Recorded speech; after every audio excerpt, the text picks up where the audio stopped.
Nature mantra BP sugar thyroid reversal nature మంత్రతో సాధ్యం.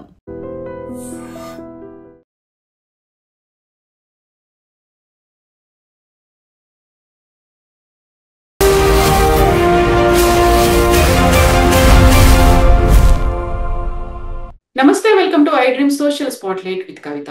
White collar terror ecosystem సరికొత్తగా దేశవ్యాప్తంగా ఇది మ్యాసివ్ గా స్ప్రెడ్ చేయడానికి యూనివర్సిటీలు, డాక్టర్లు, విద్యావేత్తలు అందరూ రెడీ అయిపోయారు అనేటువంటి వార్త ఇప్పుడు సంచలనం కలిగిస్తోంది.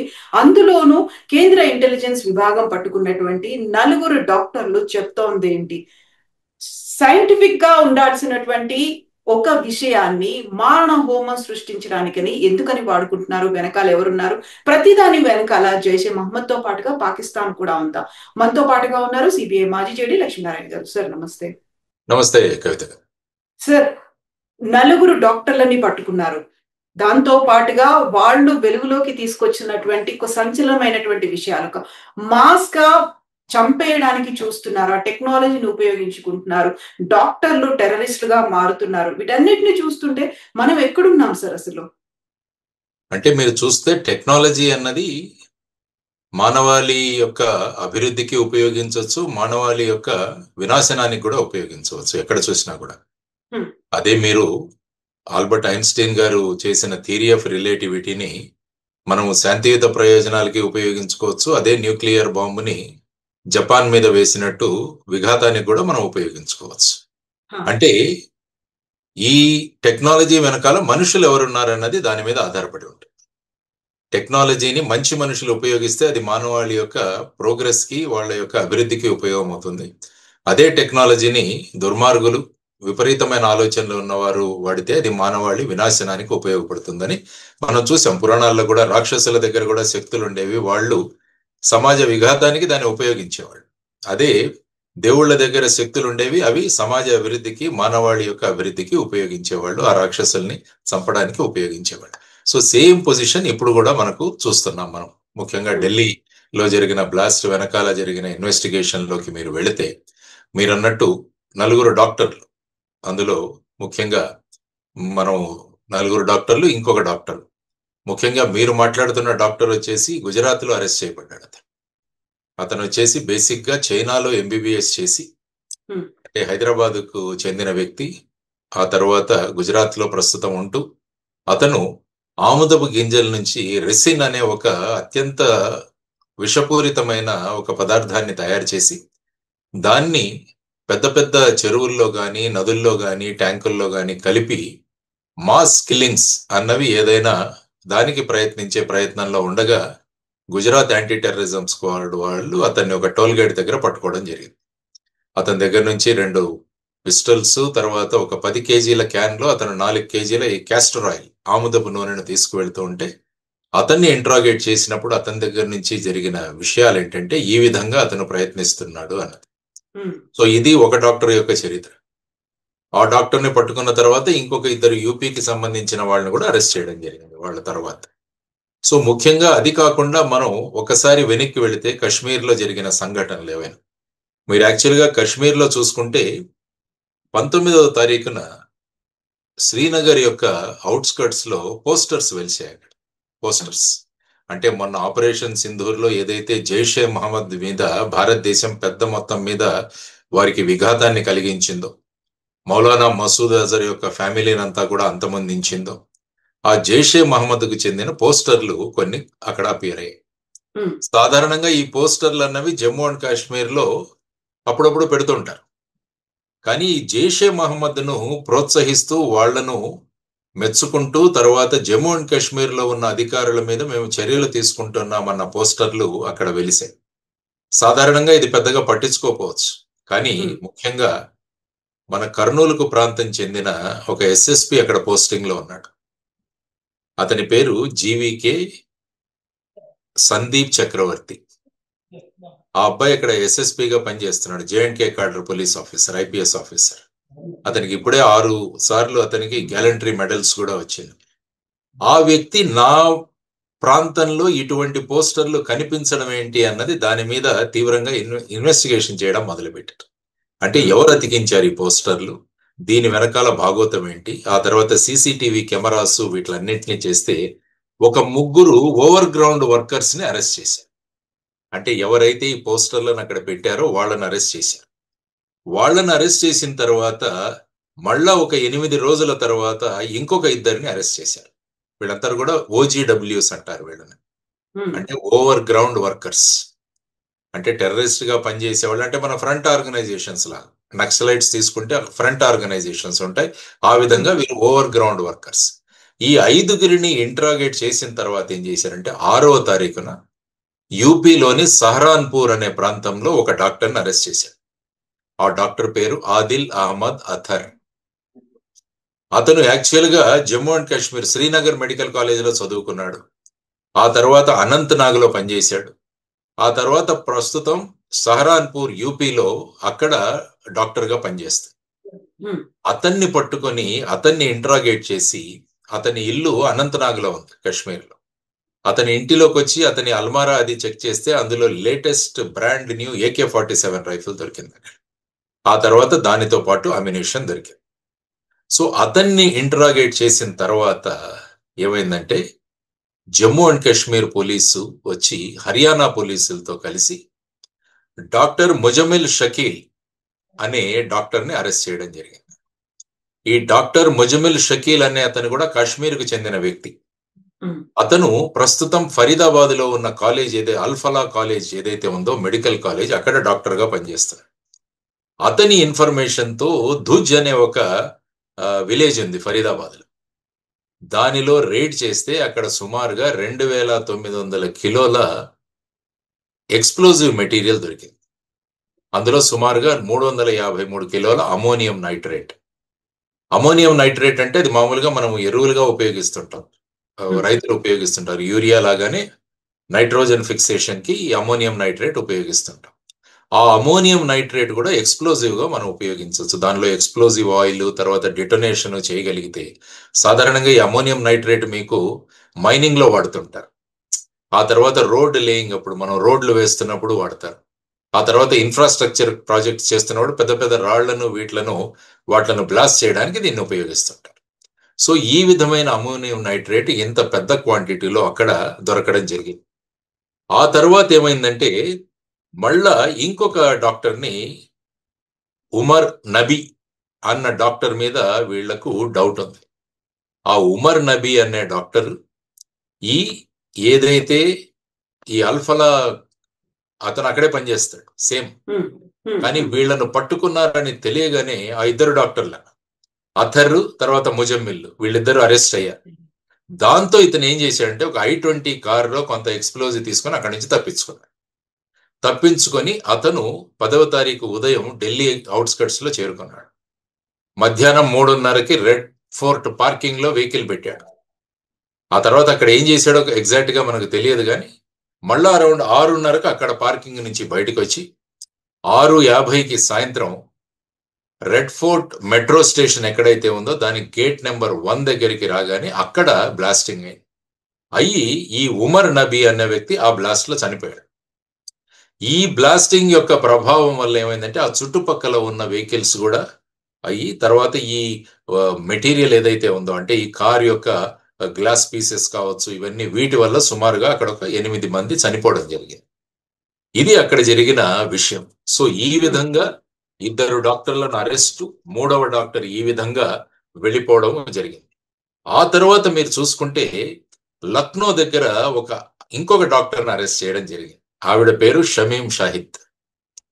ఈవిడ కూడా అల్ఫలా కాలేజీలోనే పనిచేస్తుంది, కానీ ఆవిడని అరెస్ట్ చేసింది అక్కడ. ఆ తర్వాత ఆవిడ వెహికల్ నుంచి ఒక AK-47 రైఫిల్, ఒక పిస్టల్ కూడా రికవర్ చేయడం జరిగింది. యాక్చువల్ గా ఇప్పటి వరకు జరిగిన ఇన్వెస్టిగేషన్ నేను చదివిన దానిలో బట్టి ఈవిడ జైషే మహమ్మద్ యొక్క యూనిట్ ని ఎస్టాబ్లిష్ చేయడానికి ఈవిడ ప్రయత్నిస్తారు.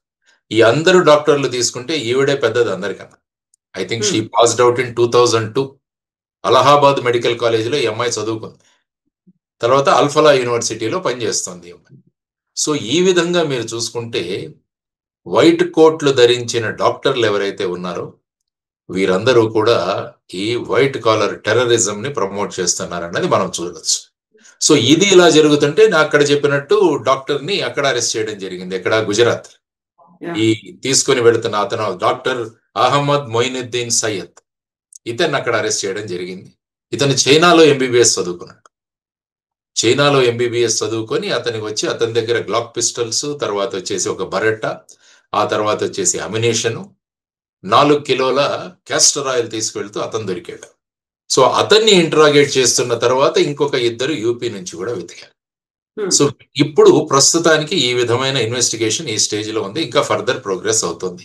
దీని వెనకాల సుమారుగా ఒక 12 మంది దాకా ఉన్నట్టుగా సస్పిషన్ ఇప్పటి వరకు. ఇందులో ఇంతమందిని అరెస్ట్ చేశారు.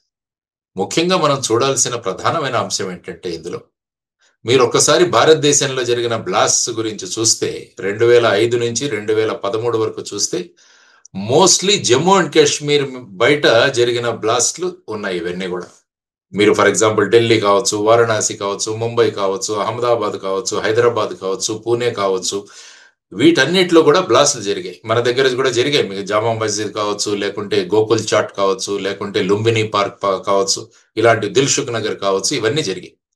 కానీ 2013 తర్వాత కశ్మీర్ వదిలేసి మిగతా చోట ఎక్కడ కూడా ఇట్లాంటి ఇన్సిడెంట్స్ లేవు. 2013 తర్వాత ఆ తర్వాత అక్కడ కాశ్మీర్లో జరిగాయి. మీకు పఠాన్కోట్ కావచ్చు, ఉరీ కావచ్చు, లేకుంటే పుల్వామా కావచ్చు. కానీ అవుట్ సైడ్ కశ్మీర్ జరిగిన ఈ మధ్య కాలంలో జరిగిన అంటే 2013 తర్వాత అతి పెద్ద బ్లాస్ట్ ఏదైనా ఉంటే అది ఈ బ్లాస్ట్. మరి ఈ విధంగా జరగడానికి కారణం ఏంటన్నది ప్రధానంగా మనం ఆలోచించాల్సిన విషయం. ఎందుకంటే దీని వెనకాల జైషే మహమ్మద్ ఉందా, లేకుంటే ఐసిస్ ఉందా, లేకుంటే ఆల్ ఖైదా ఫ్రాంచైజీస్ ఏవైనా ఉన్నాయా, ఇవన్నీ కూడా మనం తెలుసుకోవాలి. ఎందుకంటే ఇప్పుడు ముఖ్యంగా వస్తున్న పేరు ఏంటంటే అన్సా గద్వతుల్ హింద్. అంటే ఇది ఒక ఆల్ ఖైదా యొక్క ఫ్రాంచైజీ అన్నట్టుగా కూడా మనకు పేరు వినిపిస్తుంది. బురాన్ వానీ ఎవరైతే కశ్మీర్లో చంపబడ్డాడో, బురాన్ వానీ చాలా పెద్ద పేరు ఉన్న టెర్రరిస్ట్, అతను లోకల్ బురాన్ వానీ. అతన్ని చంపినప్పుడు కూడా చాలా పెద్ద ఎత్తులో అక్కడ గొడవలు జరిగాయి బురాన్ వానీ కిల్లింగ్ తర్వాత. సో అతను స్థాపించిన ఈ యొక్క సంస్థ యొక్క పని లేకుంటే ఈ షహీన్ నుంచి జైషే మహమ్మద్ అన్నది కొత్త ఎస్టాబ్లిష్మెంట్ పెట్టడానికి ఇక్కడ ప్రయత్నాలు జరుగుతున్నాయా, వీళ్ళు ఏ విధంగా రాడికలైజ్ అవుతున్నారు, వీళ్లకు ఏ విధంగా ఈ విధమైన భావజాలం కానీ ఈ విధమైన మోటివేషన్ కానీ దొరుకుతుంది, ఇవన్నీ కూడా మళ్ళా పెద్ద పెట్టున చర్చకు వచ్చాయి ఈ సందర్భంగా. కానీ యాక్చువల్గా మన కర్నూలు వాసి అయిన చక్రవర్తి గనక ఆ నిర్ణయం తీసుకోకుంటే, అంటే ఆ పోస్టర్ వెనకాల ఎవరు ఉన్నారన్న ఒక క్యూరియాసిటీతో అతను ఇంట్రాగేషన్ గనక చేయకుండా ఉంటే, ఇన్వెస్టిగేషన్ చేయకుండా ఉంటే, ఈ మొత్తం లింకేజ్ ఎక్కడి వరకు వచ్చి ఇంకా ఎంత పెద్ద ప్రమాదం జరిగేదో భారతదేశానికి అన్నది మనం కూడా ఆలోచించాల్సిన అంశం. అందుకనే చిన్న ఇంటెలిజెన్స్ దొరికినా కూడా దాన్ని ముందుకు తీసుకువెళ్లాలన్నది చాలా ముఖ్యం పోలీసులో. Don't leave any stone unturned అంటాం. చిన్న విషయమైనా కూడా దాన్ని పట్టుకొని తీగ లాగితే డొంక కదులుతుంది అంటాం కదా, ఇది. సో పోస్టర్ ని లాగితే ఇంత డొంక కదిలింది. సో యాక్చువల్ గా మనం we should appreciate the security forces అటు. ఎందుకంటే లేకుంటే ఏమయ్యేది, 2900 కిలోల యొక్క అమోనియం నైట్రేట్ తో ఎక్స్ప్లోజన్స్ చేసింటే ఎంతమంది ప్రాణాలు పోయాయి. తర్వాత ఈ డాక్టర్ ని గుజరాత్ లో అరెస్ట్ చేయకుంటే ఆ రిసిన్ అన్న పాయిజన్ తో ఎంత పెద్ద పెట్టున అతను ఏ విధంగా ప్రాణహానికి పాల్పడేవాడు, ఇవన్నీ కూడా చూడాల్సిన అంశాలు. సో దానివల్ల ప్రజలు అప్రమత్తంగా ఉండాలి. ఎవరైనా ఈ విధమైన మూమెంట్స్ కానీ, ఈ విధమైన అనుమానాస్పదంలో తిరుగుతున్న వ్యక్తులు కానీ, ఈ విధమైన రాడికలైజేషన్ భావాలు కలిగిన భావ ప్రకటన కానీ, ఇవన్నీ కూడా ఎక్కడైనా కనిపిస్తే వారి మీద నిఘా ఉంచడం చాలా అవసరం. ఆ సంబంధిత వ్యక్తుల గురించి ఇంటెలిజెన్స్ ఏజెన్సీస్ కి, పోలీసులకి తెలియజేయడం చాలా అవసరం. ఫర్ ఎగ్జాంపుల్ అల్ఫలా యూనివర్సిటీ తీసుకుంటే ఈ విధమైన వాళ్ళ చర్యలు అన్నవి తెలుస్తూనే ఉంటాయి. సో దాన్ని మనం పోలీసులకు ఇన్ఫర్మేషన్ ఇవ్వాలి, ఇంటెలిజెన్స్ యూనిట్స్ కి ఇన్ఫర్మేషన్ ఇవ్వాలన్నది చాలా ముఖ్యం. చాలా మంది మనకెందుకులే అనుకుని వదిలేస్తారు. కానీ చూడండి, ఆ విధంగా మనం అప్రమత్తంగా ఉండాల్సిన అవసరం చాలా ఉంది. అందుకనే ప్రధాని నరేంద్ర మోడీ గారు కూడా అన్నారు, దీని వెనకాల ఎవరైతే ఉన్నారో వాళ్ళందరినీ కూడా will bring them to justice అన్నారు. సాధారణంగా ఆయన ఇంగ్లీష్ లో మాట్లాడారంటే ఏదో ఒక పెద్ద యాక్షన్ జరుగుతున్నట్టు. మీరు అక్కడ చూసినా కూడా ముందు ఆపరేషన్ సింధూర్ కు ముందు కూడా ఆయన మాట్లాడారు. ఆ తర్వాత మళ్ళా నిన్న కూడా భూటాన్లో ఆయన థింపోలో ఉండి అక్కడ మాట్లాడారు. Will definitely bring all the conspirator to justice. ఆ తర్వాత అమిత్ షా గారు అక్కడికి వెళ్ళి స్పాట్ వెరిఫికేషన్ చేయడము, తర్వాత లోక్ నాయక్ జయప్రకాష్ నారాయణ్ హాస్పిటల్లో ఉన్న క్షతగాత్రుడిని సందర్శించడము, తర్వాత ఈ ఇంటెలిజెన్స్ ఏజెన్సీస్, తర్వాత పోలీస్ ఏజెన్సీస్ అందరితో డిస్కషన్స్ జరపడము, యాక్షన్ ప్లాన్ త్వరగా ఇవ్వండి, రిపోర్ట్స్ త్వరగా ఇవ్వండి అని కూడా ఆయన ఈరోజు అన్ని సంస్థలను ఆదేశించడం జరిగింది. సో ఏదో ఒకటి ఇది జరుగుతుంది. ఎందుకంటే పాకిస్తాన్ డెఫినెట్ గా వాళ్ళ మీద జరిగిన దాడులకి ఏదో ఒకటి చేసే ప్రయత్నం చేస్తారు. ఎందుకంటే ఆపరేషన్ సింధూర్లో వాళ్ళ మీద మనం చేసిన జైషే మహమ్మద్ మౌలానా మసూద్ అజర్ కుటుంబ సభ్యులు కావచ్చు, వాళ్ళ స్ట్రాటజిక్ లొకేషన్స్ కావచ్చు, వాళ్ళ ప్లేన్స్ కావచ్చు, చాలా పెద్ద పెట్టున వాళ్ళకి నష్టం జరిగింది. సో దానితో ఏ విధంగా అయినా మళ్ళా భారతదేశానికి ఏదో ఒకటి చెయ్యాలి అన్న వాళ్ళ సంకల్పానికితోనే ఈ విధమైన ఈ స్లీపర్ సెల్స్ అంటాం వీటిని, ఈ స్లీపర్ సెల్స్ మళ్ళా యాక్టివేట్ అవుతున్నాయి. దానికి ఒక ఉదాహరణ ఈ డాక్టర్ల స్లీపర్ సెల్ ఏదైతే ఉందో వాళ్ళు యాక్టివేట్ అవ్వడం. So we have to be extremely careful అన్నది నా ఇనిషియల్ దీంట్లో అనాలిసిస్ లో మీకు చెప్తాను. సార్, ఇప్పుడు పహల్గామ్ లో కూడా అక్కడ జరిగిన అటాక్ కూడా వాళ్ళ పేరు అడిగారు, మతం అడిగారు, ఆ తర్వాతే కాల్చి చంపారు అనేది. ఇప్పుడు కూడా పట్టుకున్నటువంటి ఈ డాక్టర్ రెసిన్ ని తయారు చేస్తున్నాడు. ఆయన కూడా టెంపుల్స్ లో కూడా దాన్ని స్ప్రెడ్ చేయాలి, తీర్థ రూపంలో ఇవ్వాలి అనేటువంటి ప్లాన్ ఉంది. అంటే కేవలం ఒక మతాన్ని టార్గెట్ చేసుకుంటున్నారు. ఒక ఇండియన్స్ నో, లేకపోతే ఇక్కడ ఉన్నటువంటి లోకల్ గా ఉండేటువంటి పబ్లిక్ నో, వాళ్ళని కాదు, టార్గెటెడ్ గా అటాక్స్ చేయాలి అనేటువంటి ఒక భావన ఉంది అనేది ఉంది సార్. అంటే ఏమవుతుందంటే ఈ విధంగా మొత్తం ప్రపంచంలోని ఉగ్రవాదం తీసుకున్నా కూడా అందులో అంతా కూడా బేసిక్ గా ఎవరి డామినేషన్ ఉండాలి సమాజంలో అన్నది ముఖ్యంగా మీరు చూసుకోండి. సో అందులో ప్రధానంగా పాకిస్తాన్ అన్నది మనకు ఎప్పటి నుంచో 1947 నుంచి కూడా ఈ విధమైన భావజాలం. ఎందుకంటే కశ్మీర్ మా భూభాగం అంటూ వాళ్ళు అంటూ ఉంటారు. ఎందుకంటే కశ్మీర్ విషయాన్ని యునైటెడ్ నేషన్స్ లో కూడా అనేక సార్లు వాళ్ళు లేవనెత్తుతూ ఉంటారు. సో ఆ విధంగా పాక్ ఆక్యుపైడ్ కశ్మీరు, వాళ్ళు ఆజాద్ కశ్మీర్ అంటారు, ఇవన్నీ కూడా వాళ్ళు మాట్లాడుతుంటారు. తర్వాత ఏంటంటే పాకిస్తాన్ యొక్క ఆర్థిక స్థితి చాలా అధ్వానంగా ఉంది. సో అక్కడి ప్రజలను వాళ్ళ వైపున ఉంచుకోవాలంటే భారతదేశం మీద ఏదైనా చేస్తే అక్కడ ప్రజలు మాతో ఉంటారు అన్నది వాళ్ళ అభిప్రాయం.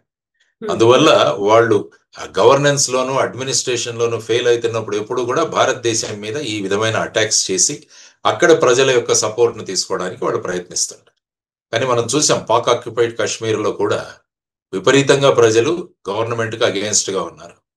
బలూచిస్తాన్ లో తీసుకుంటే మీకు అదే పరిస్థితి. తర్వాత వచ్చేసి ప్రస్తుతం ఆఫ్ఘనిస్తాన్ పాకిస్తాన్ బార్డర్ లో కూడా చాలా గొడవలు జరుగుతున్నాయి. అక్కడ ఉన్న తాలిబాన్ కి, తర్వాత వచ్చేసి పాకిస్తాన్ ఫోర్సెస్ కూడా అటాక్స్ జరుగుతున్నాయి. సైబర్ పఖ్తూనిస్తాన్ కూడా అక్కడ కూడా గొడవలు జరుగుతున్నాయి.